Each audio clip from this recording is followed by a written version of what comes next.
Hello all students. Today class about the fourth semester of DLED. DLED fourth semester की ये class है आपकी। एक सेकेंड लिख दूँ मैं आप लोगों को वरना कन्फ्यूज़न होगी। DLED fourth same, DLED fourth semester की आपकी क्लास है ये। लेक्चर 14 आपका स्टार्ट है आज जो है। जैसा कि मैंने आप लोगों को पढ़ा रहा था, शैक्षिक प्रबंधन और प्रशासन आप लोगों का चल रहा था। इसमें आप लोगों का सिलेबस के अकॉर्डिंग आपका नेक्स्ट जो टॉपिक है इन द सिलेबस वो क्या है, वो आपका है विद्यालय प्रबंधन में पर्यवेक्षण तंत्र की भूमिका। आपको पढ़ना है इसके इस सिलेबस के अंतर्गत। अब आप लोगों का जो टॉपिक है वो ये है। प्रीवियस क्लास में मैंने आप लोगों को सबसे पहले बता दूं, डिस्कस जो है हमारी लास्ट क्लास मीना मंच हुई थी। मीना मंच के बाद में आप लोगों का आया है विद्यालय प्रबंधन में पर्यवेक्षण तंत्र की भूमिका। देखते हैं हम लोग, चलिए देखते हैं क्या है ये। तो सबसे पहले अगर आपका टॉपिक आया है विद्यालय प्रबंधन में पर्यवेक्षण तंत्र की भूमिका, तो पहले हमें क्या समझना होगा यहाँ पर कि पर्यवेक्षण क्या है। पहले आप लोग पर्यवेक्षण को जानिए, फिर जाके हम जानेंगे कि पर्यवेक्षण की जो है क्या भूमिका है एक विद्यालय में। ठीक है, देखते हैं हम लोग पर्यवेक्षण। जैसा कि मैंने आप लोगों को लिखा है, दिख रहा है आप लोगों को कि पर्यवेक्षण क्या है, वो दो शब्दों से मिलकर बना है, परि धन अवेक्षण।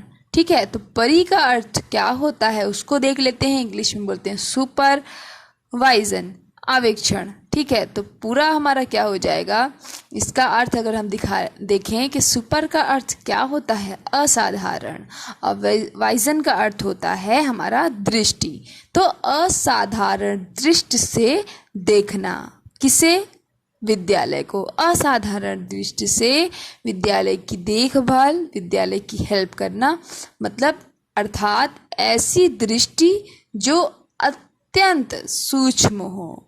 किसका अर्थ निकल कर आ रहा है हमारा, ये पर्यवेक्षण का अर्थ निकल के आ रहा है ना। तो अगर हम पर्यवेक्षण को समझ लें तो फिर आप सोचेंगे कि पर्यवेक्षण की क्या आवश्यकता विद्यालय के अंतर्गत पड़ी जो कि हमें पढ़ना है। तो बता दूं आप लोगों को मैं कि जैसा कि अगर कोई भी संस्था है उसके अगर कोई भी चहुमुखी विकास हो रहा है, चहुमुखी दिशाएं हैं, तो उसका जो है ध्यानपूर्वक क्या होता है, अवलोकन करना पड़ता है कि नहीं, सुझाव देना होता है। तो ये किसके अंतर्गत आता है, ये जो ध्यानपूर्वक अवलोकन किया जाता है और जो है सुझाव दिया जाता है, किसके अंतर्गत आ जाता है, पर्यवेक्षण के अंतर्गत। तो इसी को कहा जाता है, कोई विद्यालय का जो है ध्यानपूर्वक जब अवलोकन होता है तो वो क्या कहलाता है, हमारा जो है वो पर्यवेक्षण कहलाता है। ध्यान में रखिएगा, किसी भी विद्यालय का ध्यानपूर्वक अवलोकन करना ही जो है वो पर्यवेक्षण कहलाता है। ठीक है, थोड़ा सा बता दूँ और आप लोगों को, अगर मैं आप लोगों को ये भी बता सकती हूँ कि पर्यवेक्षण जो है कैसी प्रक्रिया है। पर्यवेक्षण एक ऐसी प्रक्रिया है जिसके द्वारा जो है दूसरे के कार्यों का अवलोकन करके उन्हें जो है उचित निर्देशन भी प्रदान करना है। जो हमारा पर्यवेक्षण है उसका क्या कार्य है कि दूसरों के कार्यों का अवलोकन करके उसे सही दिशा, सही निर्देश जो है वो प्रदान करना, यही जो है पर्यवेक्षण है कि नहीं। जैसे मैं आप लोग की क्लास में हूँ, अब जो है आप लोगों को होमवर्क दी हूँ, क्लास में ही आप लोगों को दी हूँ, क्लास वर्क दी हूँ आप लोगों का। अगर मैं क्लास वर्क आप लोगों को दी हूँ तो आप लोगों को मैं देख रही हूँ, नोटिस कर रही हूँ कि क्या कमी आप लोगों में आ रही है। फिर उसके बाद में उसको सुधार के आप लोगों को मैं समझा रही हूँ, सुझाव दे रही हूँ। वह क्या हो गया, वह आपका पर्यवेक्षण हो गया। ठीक है, इसके बाद में मैं बताते चलूँ आप लोगों को। अब अगर हम पर्यवेक्षण समझ गए हैं तो हम क्या पढ़ेंगे कि विद्यालय में जो है क्या भूमिका है पर्यवेक्षण की। तो देख लेते हैं विद्यालय मैनेजमेंट, एक विद्यालय मैनेजमेंट कैसे चलता है पर्यवेक्षण के साथ में, पर्यवेक्षण की क्यों आवश्यकता पड़ी है और क्या भूमिका पर्यवेक्षण के अंतर्गत है।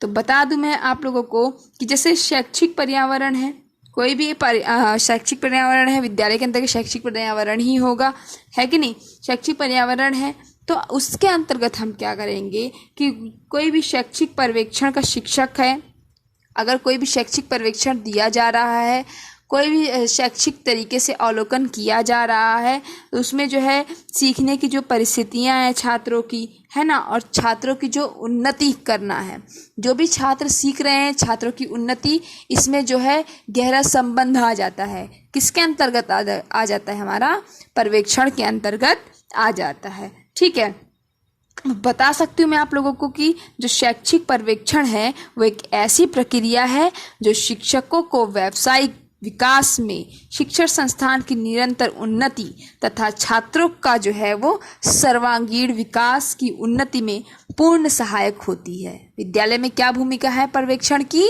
विद्यालय प्रबंधन में कि टीचरों की जो है जो भी शिक्षक हैं उनकी जो है शैक्षिक प्रक्रिया में सहायता तथा जो है उनके शिक्षण संस्थान जो है उसमें जो है निरंतर उन्नति और छात्रों के विकास में उन्नति, ये सारी चीज़ों में का जो है पूर्ण सहायक होता है। कौन होता है? पर्यवेक्षण। ये सारी चीज़ों में पर्यवेक्षण जो है वो पूर्ण सहायक होता है एक विद्यालय मैनेजमेंट में। तो समझ गए आप लोग पर्यवेक्षण का अर्थ? पर्यवेक्षण का अर्थ समझ गए आप लोग कि जो है किसी भी कार्य को ध्यानपूर्वक अवलोकन करके उस कार्य का सही दिशा निर्देश देना ही पर्यवेक्षण कहलाता है। तो एक विद्यालय प्रबंधन के लिए अत्यंत आवश्यक है पर्यवेक्षण की, है कि नहीं है? कि क्योंकि इससे जो है छात्रों की उन्नति होती है, टीचरों को हेल्प मिलती है, विद्यालय की उन्नति होती है। किसके द्वारा? पर्यवेक्षण के द्वारा। कि कोई भी अगर का कार्य गलत हो रहा है तो उसका ऑब्जर्व हो गया, उस कार्य को पर्यवेक्षण के द्वारा, और जो है सही दिशा निर्देश दिया गया जिससे सुधार हो गया और विद्यालय की उन्नति हो गई। तो एक विद्यालय के लिए अत्यंत महत्वपूर्ण है, क्या है हमारा जो है वो पर्यवेक्षण है। तो पर्यवेक्षण मैंने आप लोगों को बताया। अब जो है विद्यालय प्रबंधन में क्या था पर्यवेक्षण की भूमिका, इसको मैं आप लोगों को डिस्कस कर दी हूँ।